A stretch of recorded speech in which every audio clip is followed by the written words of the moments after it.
not only do people want to dictate your time by having these invasive and intrusive phone calls, but they want to try to screw up your time. They want to get all the information about what you're doing with your time. And they also want to see whether or not they still matter to you. Hi, my name is Dr. Natalie Jones. I've been counseling men and women who have been victims and predators of abuse over the years now. Be sure to go out and be sure to go back and check out Shay the They's video. Their videos are super awesome. I highly recommend Shay the They as a content creator. So, but anyhow, I definitely wanted to stitch this and talk about this a little bit more.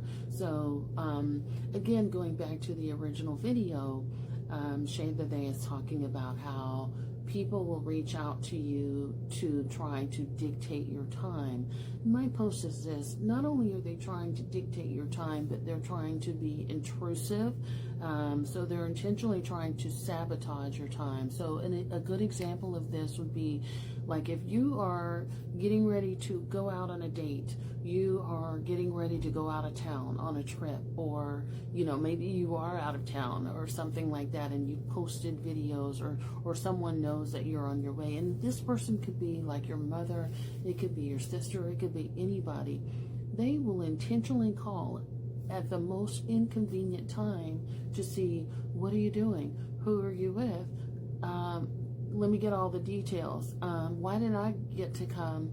What's going on? And they will call. Not only will they call at that time, but they may call intrusively. So every 5 minutes, every 6 minutes, something like that, where they're just calling consistently to the point where you just have to turn your phone off and disconnect it. You may have had it on you for emergencies and things like that, but you can't have it because this person is so intrusive and they're so invasive upon your experience.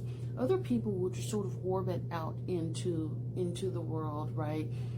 Maybe you were friends at one point in time, or at least peers and things like that.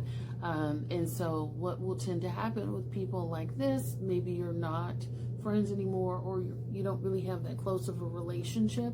People will tend to just sort of pop up out of nowhere and just sort of call you and randomly sort of talk your ear off and make plans that they never intend on following up on. And the reason that they do this is because they want to make sure I still have access to you, first of all. 2, I still want to make sure that you acknowledge my sense of self-importance, even though I'm never intending on following up with you on things like this. This also happens a lot in the dating world as well, where people just sort of randomly pop back up and want to call and want to talk and make promises on things that they're never going to follow through.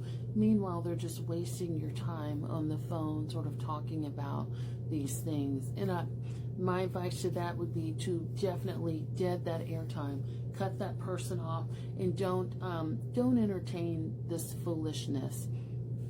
Other people are still trying to deliberately sabotage you and what you're doing in your time. And so they expect that you give them your time, and that you, not only do you give them your time, but you give them blow by blow of what you're doing with your life. And this, again, this can happen a lot even in families. This can happen a lot in friendships, where people are just super intrusive, but they're super demanding, and they become angry if you don't give them that level of access.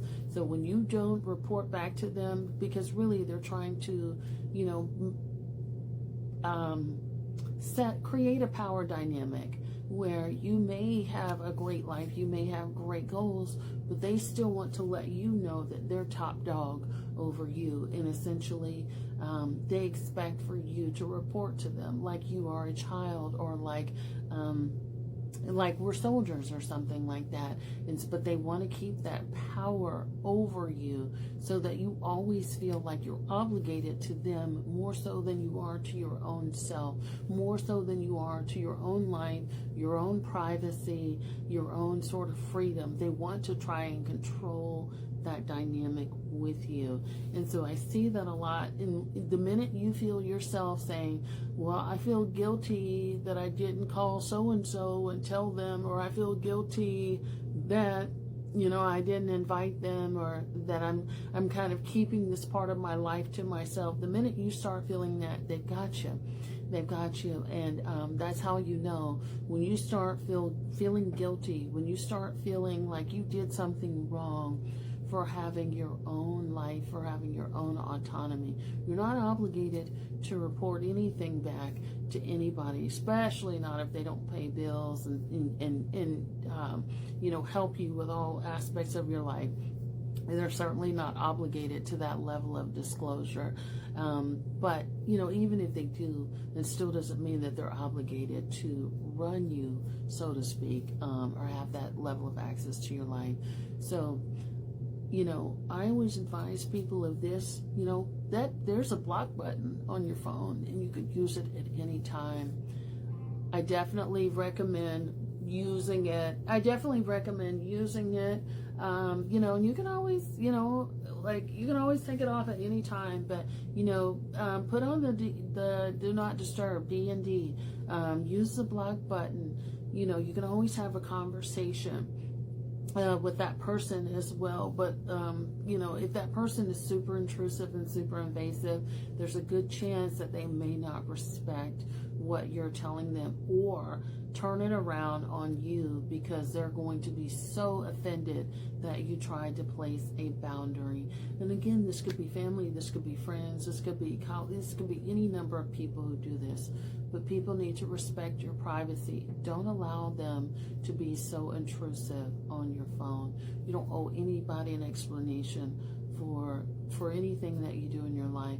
You don't really owe the obligation of answering your phone, especially not on a phone that you pay for. Thanks so much for watching. Like, follow, and share if this has been helpful.